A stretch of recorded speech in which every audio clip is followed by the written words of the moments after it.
물속에 있는 돌은 물속에 있으면서도 물을 느끼지 못합니다. 우리도 그런 삶을 살 때가 많습니다. 성령님은 분명히 우리 안에 계시는데 그 사실을 느끼지 못한 채 그냥 살아갑니다. 하나님께 기도는 하지만 성령님께 직접 말을 걸어본 적은 거의 없는 사람도 많습니다. 예수님은 우리를 혼자 두지 않으시고 성령님을 보내주셨습니다. 성령님은 멀리 떨어진 분이 아니라 지금도 우리 마음속에 계신 하나님입니다. 그런데 우리는 그 사실을 잊고 지낼 때가 많습니다. 힘들 때도, 기쁠 때도, 결정해야 할 일이 있을 때도 성령님께 먼저 물어보지 않고 그냥 내 생각대로 움직이는 경우가 많습니다. 오늘 말씀에서는 성령님과 어떻게 대화할 수 있을까를 나누려고 합니다.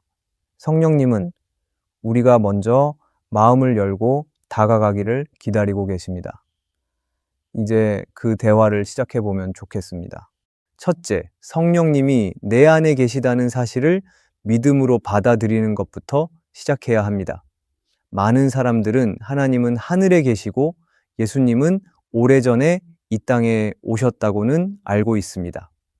그런데 성령님에 대해서는 잘 모르겠다고 말하는 경우가 많습니다.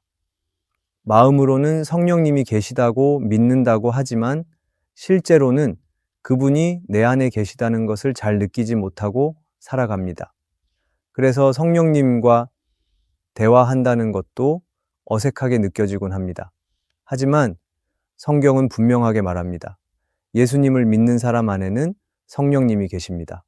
우리가 예수님을 구주로 믿고 영접할 때 하나님은 우리 안에 성령님을 보내주셨습니다. 단지 내가 교회에 다니기 시작했다는 의미가 아니라 실제로 하나님의 영이 내 마음에 들어오셨다는 뜻입니다. 이 사실은 눈으로 볼 수는 없지만 분명한 진리입니다. 성령님은 보이지 않지만 살아계신 분입니다. 그리고 지금도 나와 함께 계십니다. 어떤 사람은 성령님의 음성을 들어야만 그분과 대화할 수 있다고 생각합니다. 하지만 먼저 중요한 것은 성령님이 정말 내 안에 계신다는 사실을 믿는 것입니다. 이 믿음이 있어야 비로소 대화를 시작할 수 있습니다. 믿지 않으면 말을 걸 수 없습니다. 마음속에 의심이 가득하면 성령님께 집중하기도 어렵습니다. 반대로 성령님이 계시다는 것을 진심으로 믿으면 자연스럽게 마음이 열립니다. 말을 걸어보고 싶고 그분의 음성을 듣고 싶어집니다. 물론 처음에는 아무 감정이 없을 수 있습니다. 아무것도 느껴지지 않을 수도 있습니다. 그래도 괜찮습니다. 중요한 것은 믿음으로 시작하는 것입니다. 아침에 눈을 떴을 때 성령님, 오늘도 함께 해주세요 라고 마음속으로 말해보세요. 그 한마디가 대화의 시작이 됩니다. 하루를 살아가면서 문득문득 성령님, 지금 저와 함께 계시죠 라고 고백해보세요. 그렇게 자주 마음을 열다 보면 점점 성령님의 인도하심을 느끼게 됩니다. 성령님은 어려운 말을 하지 않아도 특별한 경험이 없어도 우리 안에 계신 분입니다. 그분은 지금도 우리를 바라보고 계시고 도와주시기를 원하십니다. 내가 그 사실을 잊지 않고 자꾸 기억하려고 할 때 성령님과의 대화는 조금씩 자라나기 시작합니다. 그래서 가장 먼저 필요한 것은 복잡한 기술이나 훈련이 아닙니다. 성령님이 내 안에 계신다는 이 단순한 사실을 믿는 것입니다. 마음을 열고 그분께 말을 걸기 시작하면 대화는 거기서부터 천천히 깊어집니다. 이 첫걸음을 진심으로 내딛는 사람에게 성령님은 분명하게 응답하십니다. 그러므로 성령님과 대화를 시작하려면 먼저 내 안에 계시다는 사실을 믿는 것부터 시작해야 합니다. 둘째, 성령님은 나의 기도보다 나의 침묵에 더 많이 말씀하실 때가 있습니다. 우리는 보통 기도할 때 말을 많이 합니다. 내 마음에 있는 걱정, 감사, 간구를 쏟아놓는 것이 익숙합니다. 그래서 기도가 끝나고 나면 할 말은 다 했다는 마음이 들기도 합니다. 그런데 가만히 생각해 보면 우리가 기도 시간에 너무 바쁘게 말만 하고 있는 건 아닌지 돌아볼 필요가 있습니다.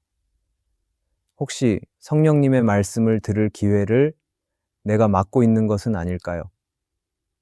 성령님은 소리치지 않으십니다. 억지로 말씀하지 않으십니다. 하나님의 영이신 성령님은 조용히 아주 부드럽게 다가오십니다. 그래서 우리가 계속해서 내 생각만 말하고 있다면 성령님의 조용한 음성을 듣기 어려울 수 있습니다. 오히려 조용히 마음을 멈추고 기다릴 때 성령님의 감동이 더 깊이 전해질 수 있습니다. 엘리야 선지자가 갈멜산에서 큰 승리를 경험한 후 광야로 도망쳤던 적이 있습니다. 그는 하나님께 죽여달라고까지 할 정도로 지쳐 있었습니다. 그때 하나님은 그를 산으로 부르시고 말씀하셨습니다. 그런데 하나님의 음성은 강한 바람 속에서도 지진 속에서도 불길 속에서도 들리지 않았습니다. 마지막에 조용한 세미한 소리 가운데서 하나님은 엘리야에게 말씀하셨습니다. 이 장면은 우리에게 많은 것을 알려줍니다. 하나님은 크고 화려한 방법이 아니라 고요한 침묵 가운데 말씀하실 때가 많다는 것입니다. 성령님도 마찬가지입니다. 큰 사건이나 특별한 계시보다 일상 속 조용한 순간에 마음속에 감동을 주십니다. 그래서 때로는 말을 멈추고 조용히 앉아있는 시간이 필요합니다. 아무 말도 하지 않아도 괜찮습니다. 마음을 열고 그분이 말씀하실 수 있도록 기다려보는 것입니다. 처음에는 아무 생각도 들지 않을 수 있습니다. 하지만 그 시간을 자주 가지다 보면 점점 내 마음에 감동이 떠오르고 어떤 생각이 분명하게 정리되는 것을 느끼게 됩니다. 그것이 성령님께서 주시는 인도하심일 수 있습니다. 어떤 때는 내가 왜 그런 감정을 느끼는지, 왜 어떤 일에 마음이 자꾸 끌리는지를 조용히 돌아보는 것만으로도 성령님의 음성을 듣게 됩니다. 누군가의 얼굴이 자꾸 떠오르거나 어떤 말씀이 마음에 오래 남는 것도 성령님의 방법일 수 있습니다. 이것은 말로 설명하기 어려운 경험이지만 조용히 침묵할 때 비로소 들을 수 있는 하나님만의 방식입니다. 그래서 기도는 말하는 시간만이 아니라 듣는 시간이 되어야 합니다.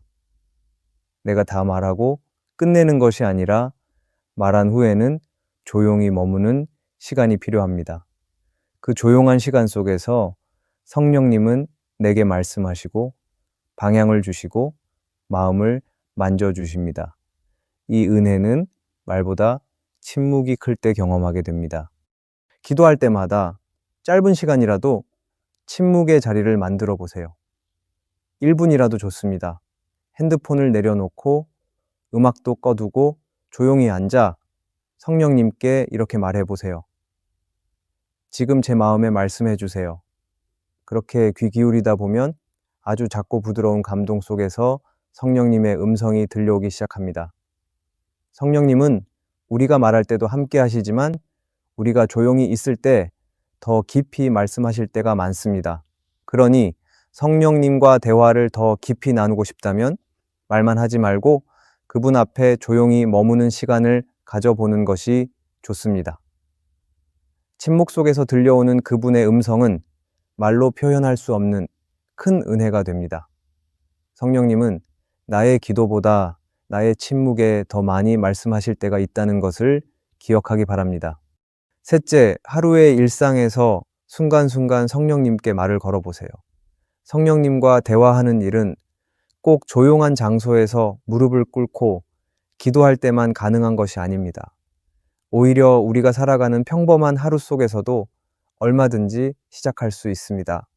아침에 눈을 뜨는 순간, 출근이나 사람들과 대화하는 시간, 갑자기 마음이 답답해지는 순간 등 하루의 많은 순간들이 성령님께 말을 걸 수 있는 기회가 됩니다. 많은 사람들이 성령님과 대화하는 것은 어렵다고 생각합니다. 특별한 시간과 공간이 필요하고 거룩한 분위기나 어떤 감정이 따라와야 한다고 여깁니다. 하지만 성령님은 그런 특별한 순간에만 함께 하시는 분이 아닙니다. 오히려 우리가 무심코 지나치는 일상의 순간마다 조용히 함께하고 계시는 분입니다. 예를 들어 아침에 일어나기 전 속으로 성령님, 오늘 하루도 함께 해주세요 라고 고백하는 것으로도 대화는 시작됩니다. 길을 걷다가 갑자기 마음이 복잡해질 때 지금 이 마음을 어떻게 해야 할까요? 하고 속삭여 보세요. 누군가에게 말 한마디를 건네기 전에도 지금 제가 어떤 말을 하면 좋을까요? 하고 성령님께 물어보는 것이 바로 대화입니다. 이렇게 평범한 순간마다 성령님을 의식하고 말을 건네는 습관을 들이면 그분의 인도하심도 더 선명하게 느껴지게 됩니다. 우리는 보통 중요한 일이나 힘든 문제가 생겼을 때만 하나님을 찾습니다. 하지만 성령님은 우리 삶의 사소한 일들까지도 함께 하시기를 원하십니다. 오늘 무엇을 먼저 해야 할지, 어떤 표정을 지을지, 어떤 사람을 만나야 할지와 같은 작은 선택들 속에도 성령님은 함께 하시고 싶어 하십니다. 그래서 일상 속 자주 그분을 떠올리고 마음을 여는 것이 중요합니다. 이것이 처음에는 어색할 수 있습니다. 내가 스스로에게 말하는 것 같고 아무 응답이 없는 것처럼 느껴질 수도 있습니다. 하지만 자주 말을 걸다 보면 점점 마음이 열리고 성령님이 내 안에 계시다는 사실이 더 분명해집니다. 어떤 말씀이 마음에 오래 남거나 갑자기 누군가가 생각나는 것처럼 느껴질 수도 있습니다.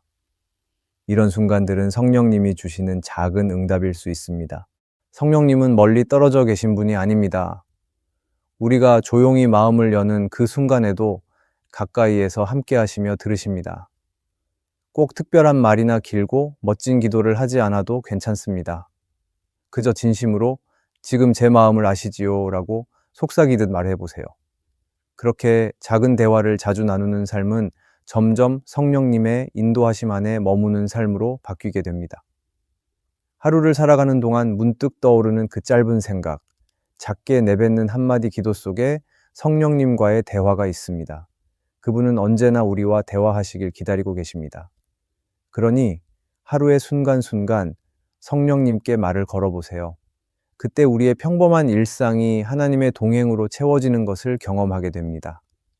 하루의 일상에서 순간순간 성령님께 말을 거는 우리가 되기를 바랍니다. 넷째, 성령님은 미래를 알려주시는 분이 아니라 오늘을 살아가게 하시는 분입니다. 우리는 미래가 불안할 때 성령님의 인도를 더 강하게 구합니다. 어디로 가야 할지, 어떤 선택이 옳은지, 앞으로 어떤 일이 생길지를 알고 싶어 합니다. 그래서 성령님께 기도하면서 마음속 깊은 바람은 미래를 미리 알려주세요 라는 기대일 때가 많습니다. 하지만 성령님은 점쟁이나 예언자가 아닙니다. 하나님의 영이신 성령님은 우리의 앞날을 다 보여주시기보다는 오늘 하루를 하나님 뜻 안에서 살아가게 하시는 분입니다. 하나님은 우리의 삶을 이끌어 가시되 언제나 지금 여기에서 순종하기를 원하십니다. 성령님도 같은 방식으로 역사하십니다. 내일의 계획이나 1년 뒤의 미래보다 오늘 내가 하나님 앞에서 어떻게 살아야 할지를 먼저 가르쳐 주십니다. 성령님은 하루하루의 걸음을 함께 걸어가게 하시며 그 걸음 속에서 하나님을 더 깊이 신뢰하게 하십니다.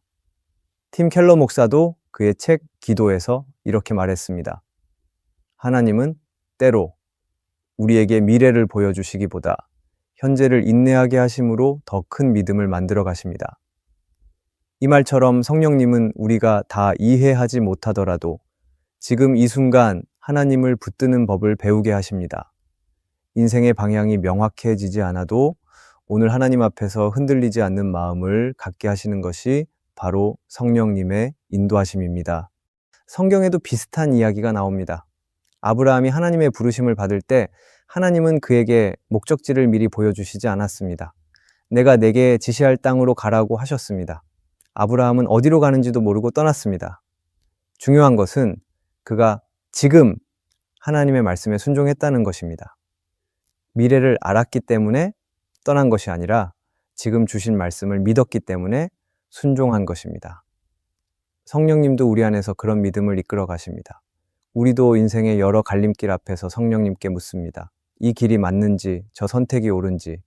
그러나 많은 경우 성령님은 명확한 지시보다 마음속 평안함이나 부담감 또는 반복되는 말씀을 통해 조용히 이끌어 가십니다. 때로는 기다리게 하시고 때로는 작은 순종을 요청하십니다. 성령님의 인도는 언제나 오늘의 삶에 집중하게 합니다. 그분은 어떻게 살 것인가를 묻기보다 지금 누구를 의지하고 있느냐를 더 깊이 다루십니다. 그래서 성령님과 대화할 때 앞으로 어떻게 해야 하죠? 라는 질문보다 지금 제가 무엇을 놓치고 있나요? 라는 질문이 더 중요할 수 있습니다. 성령님은 오늘 내가 만나는 사람, 오늘 내가 품은 생각, 오늘 내가 내리는 작은 선택을 통해 하나님 뜻에 가까이 가도록 이끌어 가십니다. 미래를 불안하게 걱정하는 마음 속에 평안을 주시고 오늘을 충실히 살아가도록 도우시는 분이십니다. 성령님은 우리를 혼자 두지 않으십니다. 그러나 모든 걸 다 알려주시지도 않습니다. 우리가 하나님을 믿고 한 걸음씩 걷도록 도우시는 분이십니다. 그러니 불확실한 미래에 너무 마음이 흔들릴 때 성령님께 이렇게 기도해 보면 좋겠습니다. 내일을 알려주시지 않아도 괜찮습니다. 오늘을 하나님과 함께 걷게 해주세요. 성령님은 미래를 미리 설명해 주시는 분이 아닙니다. 대신 오늘을 하나님 뜻대로 살아가게 하시는 분입니다. 그분은 지금 이 순간 우리 마음 안에서 조용히 말씀하시며 우리의 걸음을 붙들고 계십니다. 성령님과 대화하는 일은 멀고 어려운 일이 아닙니다. 성령님은 지금도 우리 안에 계시며 조용히 말씀하시고 함께 걸어가고 계십니다. 우리가 그분께 말을 걸기 시작할 때 대화는 서서히 자라나고 하나님의 임재는 더욱 선명하게 느껴지게 됩니다. 성령님은 복잡한 기도를 요구하지 않으시고 작은 고백 하나에도 귀 기울이시는 분이십니다. 내 안에 계신 성령님을 믿는 것에서부터 시작하고 말보다 침묵에 집중하며 하루의 순간순간 그분께 마음을 여는 삶, 그리고 내일의 걱정보다 오늘을 살아내도록 이끄시는 성령님의 손길을 신뢰할 수 있다면 우리는 점점 더 하나님과 가까워지는 삶을 살게 될 것입니다. 성령님은 지금도 기다리고 계십니다. 우리가 말 걸어주기를, 우리가 잠시 멈추기를, 우리가 오늘을 그분과 함께 살아내기를 기다리고 계십니다. 오늘의 말씀이 은혜가 되셨다면 댓글에 아멘이라고 적어주시면 감사하겠습니다. 여러분들이 남겨주시는 댓글은 정말 큰 힘이 됩니다. 그리고 여러분들이 눌러주시는 좋아요와 구독도 큰 힘이 됩니다. 오늘도 함께 해주셔서 감사합니다. 기도하겠습니다. 하나님, 저희 마음속에는 말로 다 표현할 수 없는 생각과 감정이 머물러 있습니다. 때로는 무엇을 구해야 할지도 모르고 그저 조용히 있기만 할 때가 많습니다. 그런 저희를 외면하지 않으시고 언제나 함께 계신 주님께 감사드립니다. 저희가 말이 없을 때도 마음을 알아주시고 눈물 속에서도 함께 해주시니 감사합니다. 주님의 따뜻한 손길이 오늘도 저희를 감싸 안아주시기를 간절히 원합니다. 예수님의 이름으로 기도합니다. 아멘.